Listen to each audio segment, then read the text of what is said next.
From the fix line is equal to the length of tangent. हाँ, ऐसा होता है देख, पहले डायग्राम बनेगा। कोऑर्डिनेट ज्योमेट्री का यही खास बात है कि कोई लाइन है, मान ले तेरे पास फिक्स लाइन है, ये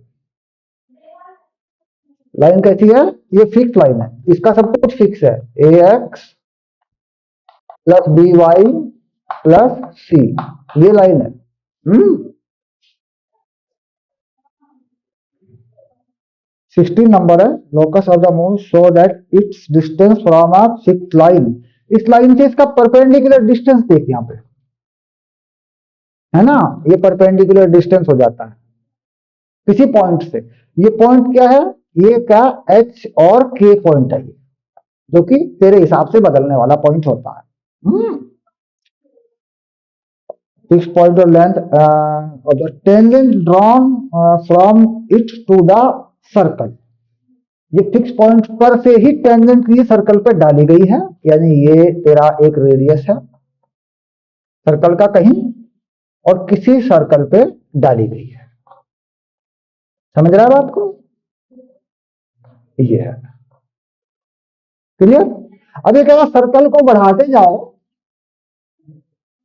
सर्कल को बढ़ाते जाओ और उस लाइन से डिस्टेंस को भी बदलते जाओ।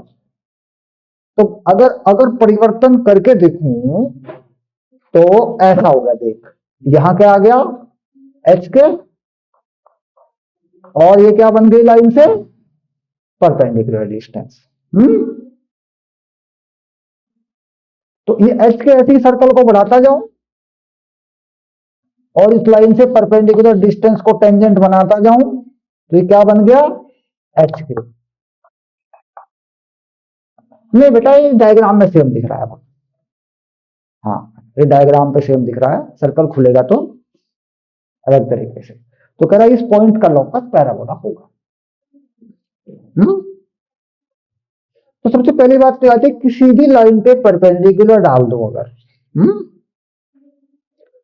तो a x, a h plus b के minus c plus c upon a square plus b square.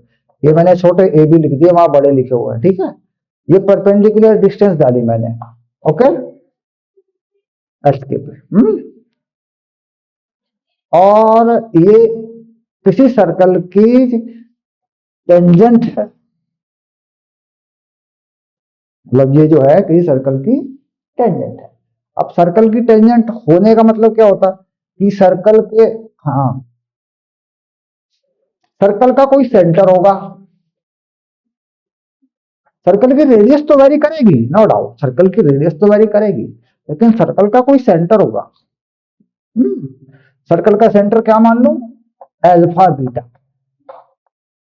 तो सर्कल का हो गया x minus alpha y minus beta equal to, center को मैंने के वाई माइनस बी लिख दिया, बीटा लिख दिया बेटा, हाँ बी याद हो क्या, सर्कल का इक्वेशन लिख रहा हूं।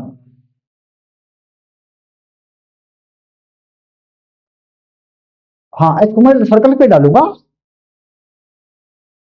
हाँ हाँ हाँ हाँ, लिखते रह जाए मेरे पास। उसके बाद फिर मैं रेडियस डाल दूं, ध्यान से देख, रेडियस डाल दो यहाँ पे। रेडियस क्या बनेगी इसकी, एच माइनस एल्फा और के माइनस बीटा। यही तो तू कह रहा था। हाँ, ये रेडियस को ना देख लो, डिस्टेंस फार्मूला लगा लो, यही बनेगी ना। अच्छा, अब ये बात आ जाती है कि ये लाइन के परपेंडिकुलर ये चीज है। हाँ, क्योंकि एच के सर्कल पर ही तो है, एक्स कोमा वाई कहीं भी ले ले सर्कल पे, तो एच के भी तो सेटिस्फाई करेगा ना। तो यही चीज तो बन जाएगी बस रेडियस।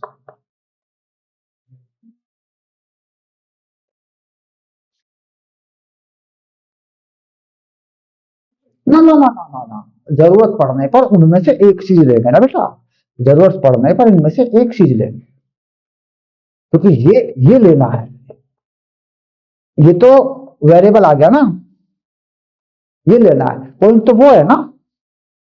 हाँ, वही पॉइंट फिक्स बैठेगा।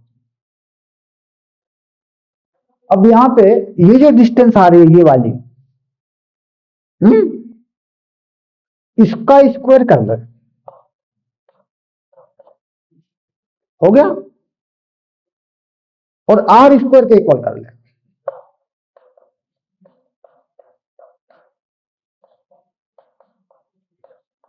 Okay, this is the equation of parabola.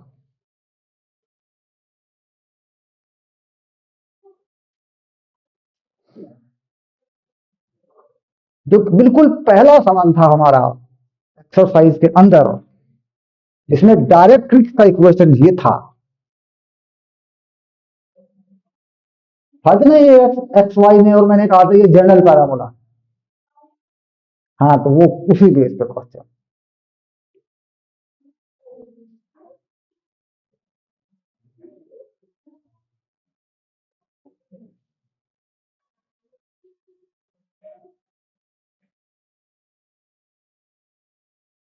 दिया है उसमें।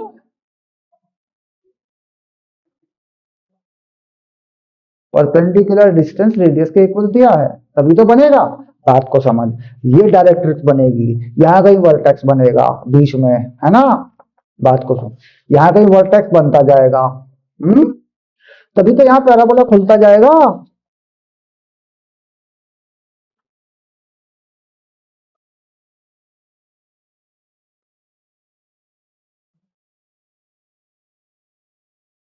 लेंथ ऑफ द टेंजेंट तो ये हो गई ना, length of the length of the tangent जो है सर्कल की, ये हो गई। अब डिस्टेंस कहाँ है?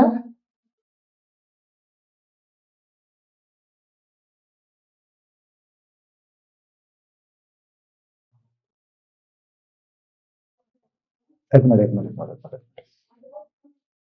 पैराबोला का स्टैंडर्ड इक्वेशन तो लिख दिया मैंने। To that the locus of a point which moves so that its distance from a fix point, एक फिक्स पॉइंट से इसका डिस्टेंस, ये रहा फिक्स पॉइंट। ये फिक्स पॉइंट नहीं है क्या? अल्फा बीटा फिक्स पॉइंट नहीं किया क्या मैंने? ओके, ठीक है। अब इसी से मैंने सर्कल घुमा लिया, क्या बुराई है? ओके, उसके बाद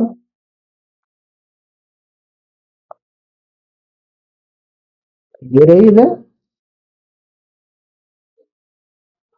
ये इक्वल टू, लगा ले डिस्टेंस फॉर्मूला यहां से लेके यहां तक। बात बात को समझ, जहां पर वो चाह रहा है वहां जुगाड़बाजी लगा। बट फिक्स पॉइंट तो मैंने सर्कल का सेंटर कर दिया, और डिस्टेंस भी मैंने रेडियस इक्वल कर दी इसके परपेंडिकुलर के। तो अब ये देखिए पैराबोला का डायरेक्ट्रिक्स ये हो चुका, कहीं यहाँ वर्टेक्स पड़ेगा, है, और ये पैराबोला यूं खुलता हुआ चलेगा। That is the general equation of parabola. बिल्कुल पहला सवाल यही था एक्सरसाइज के अंदर, जिसमें इक्वेशन डायरेक्ट्रिक्स का इक्वेशन था, वो हमने ऐसे ही यही तक करके छोड़ दिया था, क्योंकि भाई इससे आगे क्या खोले इसको। यही करा था। चलो आगे चलते हैं।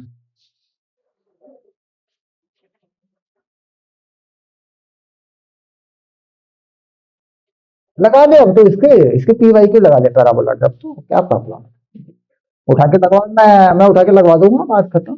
तब तो लग जाएंगे, सारे लगेंगे, अपने फंसेगा कोई पी वाई को। टेंजेंट टेंजेंट बनवा दी मैंने, जो भी पी वाई को वहां है कुछ वहां से उठा के लगा ले, क्या फर्क पड़ रहा है। पी वाई की प्रैक्टिस नॉर्मल भी है कि 5 मिनट की बात है, टेंजेंट हो गई, नॉर्मल हो गया। लोकस डालेंगे वो लोग, और क्या डालेंगे। क्वेश्चन नंबर 17 जाए एक बार।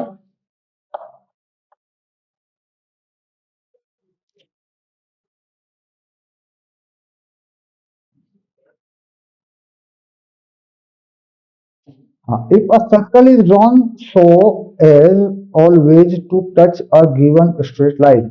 ये कह रहा है, कुछ सर्कल है जो हमेशा एक स्ट्रेट लाइन को टच करता है।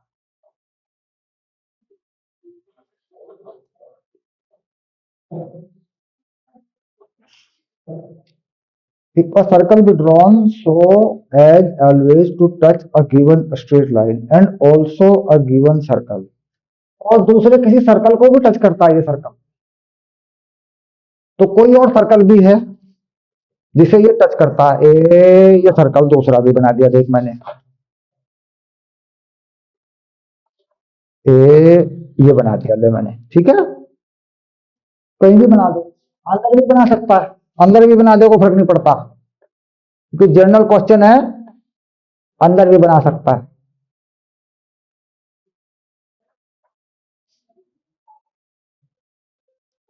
So that the locus of its center is a parabola.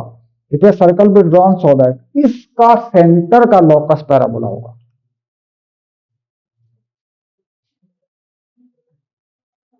जो एक गिवन सर्कल को और गिवन लाइन को टच करके चलता हो।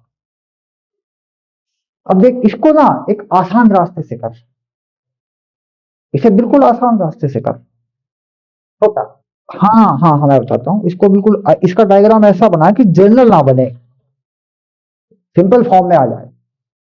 हाँ, अब एक सर्कल गिवन सर्कल कर ले, ये देखिए गिवन सर्कल है, ओके। और एक फिक्स लाइन कर ले, ये फिक्स लाइन हो गई है। ये fix line y equals to, किसी पे भी कर ले तो y इक्वल टू सी पे ही कर लेते पकड़, ठीक है। अब एक सर्कल बना जो इन दोनों को टच करता है, यहां ऐसे, है ना। ए ये सर्कल है, देख कर रहा है दोनों को टच। अब ये पॉइंट यू मिला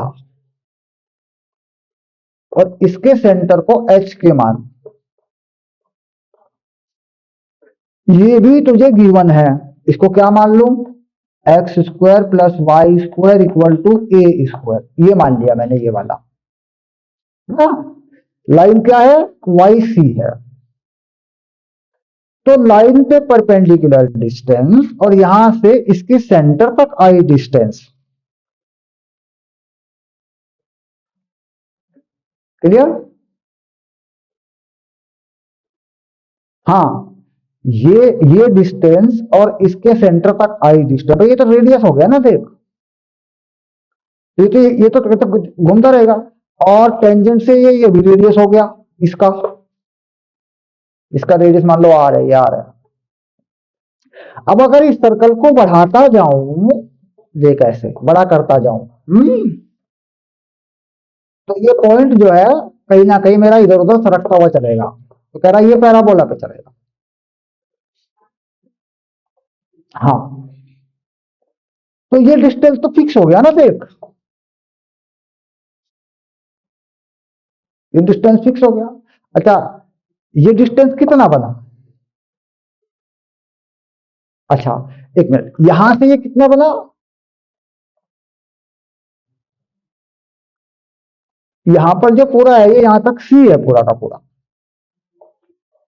ये पूरा सी है, ये रहा। हम्म? हाँ, और ये टेंजेंट है मेरे बच्चे, तो ये ऐसे ही रहेगी। टेंजेंट ये है, तो ये तो हमेशा एक्स एक्सिस के पैरेलल ही रहेगी ना, मैंने फिक्स कर दी थी ना। तो ये डिस्टेंस जो रहेगी ये वाली, ये इसके रेडियस या ये जो वाली डिस्टेंस है ये वाली, ये तो फिक्स ही रहेगी ना, ये वाली तो रेडियस के इक्वल ही रहेगी ये तो। अब इसमें कुछ ट्रिग्नोमेट्रिकल जुगाड़ ऐसा लगा दे जिससे कि एच और के में इक्वेशन बन के आ जाए, इस सी के टर्म्स में और इस ए के टर्म्स में, बस आंसर साफ हो जाए, क्लियर। पैराबोला का इक्वेशन बन के आता है, जीरो जीरो जीरो हाँ 0,0 आ जाएगा। मैं बताता हूँ ये डिस्टेंस है कितना, ये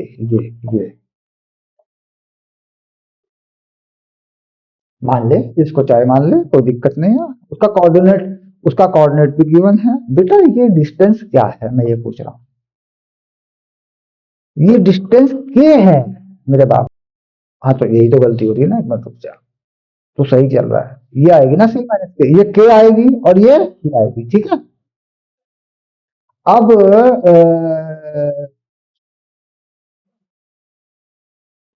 ये देख, ये वाली सी माइनस के आ रही है, क्लियर। अच्छा वो ऊपर जो बनेगा एक रेक्टेंगल बनेगा, एक रेक्टेंगल नीचे भी बनेगा।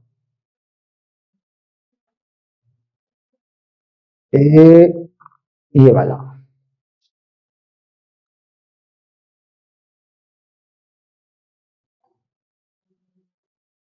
क्लियर। तो सी माइनस के और ये चीज सेम है, रेडियस। हम्म।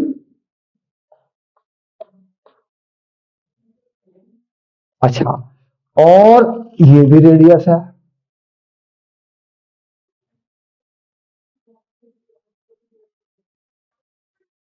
ये तो 0,0 कर दिया ना मैंने यहां। तो कर लिख लिख, अब देख।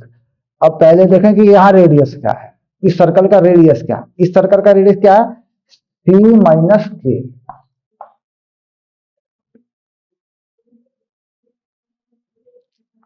ये वाला इसका रेडियस है। ओके, ये हो गया। अब यहां से यहां टोटल डिस्टेंस में से अगर इसका रेडियस घटा दूं तो भी इसका रेडियस है। ओके, यानी एच स्क्वायर प्लस ए स्क्वायर का अंडर रूट में से अगर ए घटा दूं तो भी इसका रेडियस है।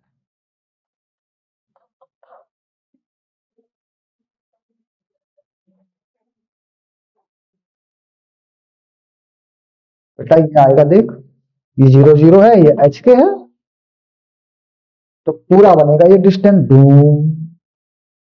इसमें से ए घटा दिया यूं, तो देख रेडियस बनेगा नहीं बनेगा।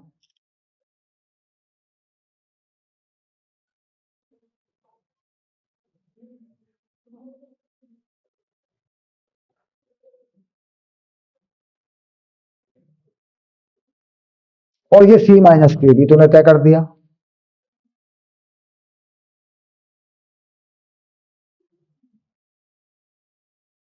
अब ए को इधर ले जाओ, ठीक है, स्क्वायरिंग बोथ साइड, तो तेरा लोकस पैराबोला आना चाहिए।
देख जरा,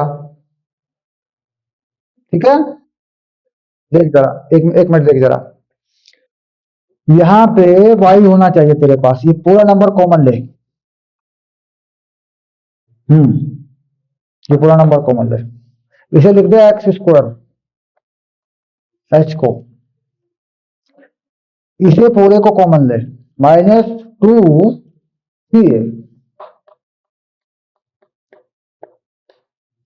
इसे लिख दे y -c+a। तो this is the equation of parabola.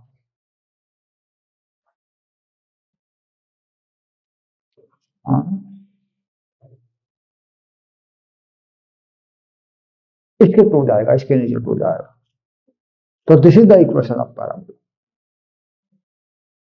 देख, x square equal to 4ax 4a y minus something, ये कुछ है, इसको मान लिया तूने बीटा,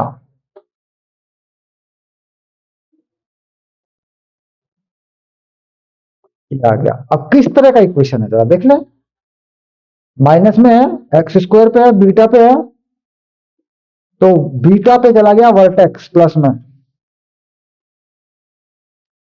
क्योंकि वाई माइनस बीटा है ना, तो बीटा का इंटरसेप्ट तो देगा ना, और ये खुल गया पैरा।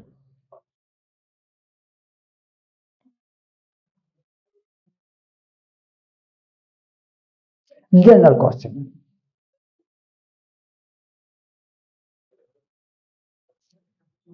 मेरे लिए कहाँ आसान थे, मैंने बहुत दुख उठाए, कहाँ मेरे लिए आसान थे।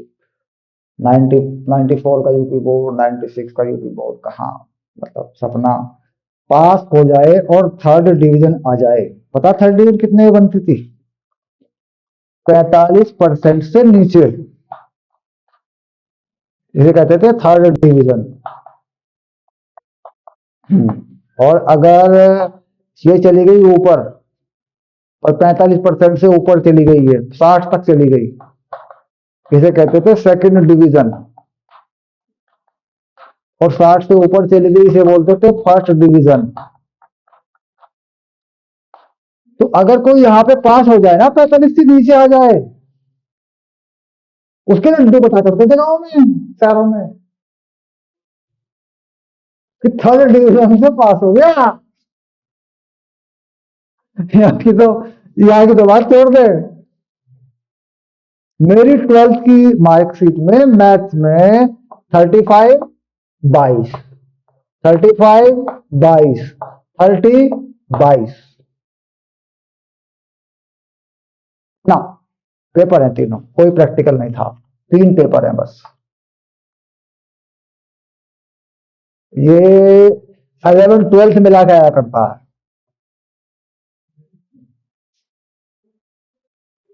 सब कुछ आता है इसमें। 6 किताबें,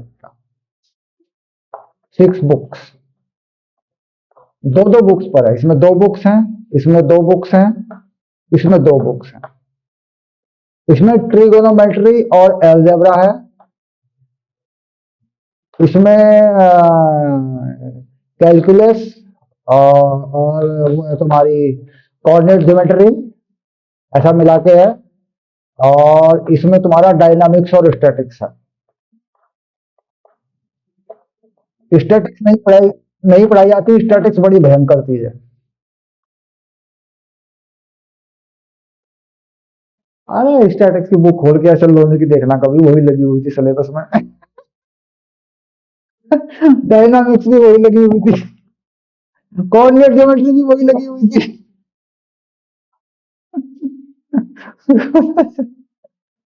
जो का तो छाप रखा था सब, जो का था। अरे क्या, बस फिजिक्स में 2 पेपर थे, एक 11th का, एक 12th का इकट्ठा। केमिस्ट्री में एक 11th एक 12th। सीबीएसई शुरू से हलवा है। 100 नंबर का पेपर आ गया, खत्म हुई बात। हाँ, हाँ, सीबीएसई बोर्ड में तो 90% आते थे। सीबीएसई बोर्ड में 90% आते थे।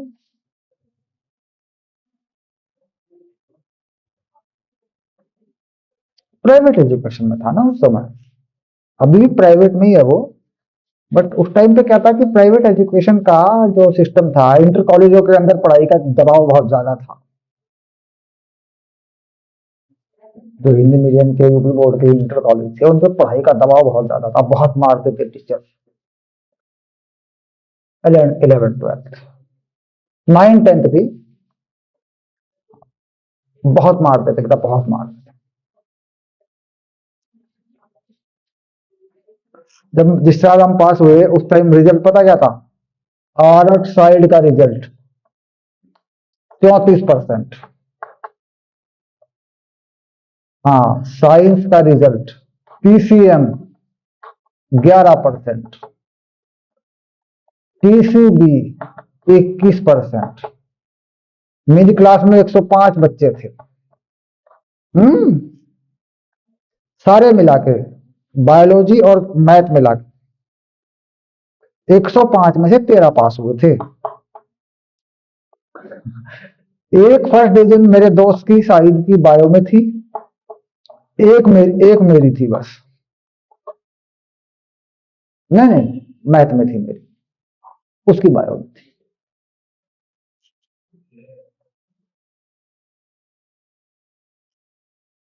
हाँ खत्म, एनसीईआरटी लगा के उड़ा दिया। 11th का 11th खत्म, 12th का 12th, 12th खत्म। अरे बाबा, उस जमाने में आईआईटी के अंदर बड़े सवाल आया करते थे, 8-8 नंबर के सॉल्व करने वाले आते थे, पूरी कॉपी खुल जाया करती थी। मतलब स्टेप मार्किंग होती थी आईआईटी में। सवाल में अगर 2-4 फंडे भी ठीक ठाक लगा दिए, 3 सवाल बनाओ तुम, बस 4, बस हो गया तुम्हारा, जाओ।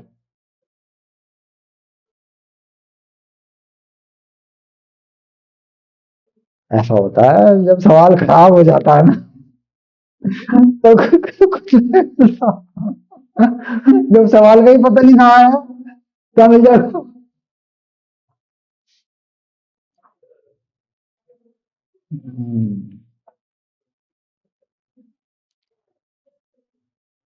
तो 18 नंबर जनरल है, नहीं कर रहे हैं। 19 नंबर है, given base of triangle is describe such that the sum of tangent of the base, नहीं कर रहे हैं।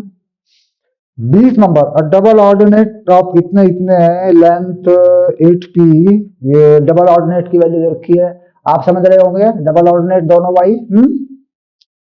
Prove that the line from vertex to its two end is straight the right angle, prove that the line right angle पे काटेगी, ठीक है, हो जाता है वो, परपेंडिकुलर कटता है उस केस में।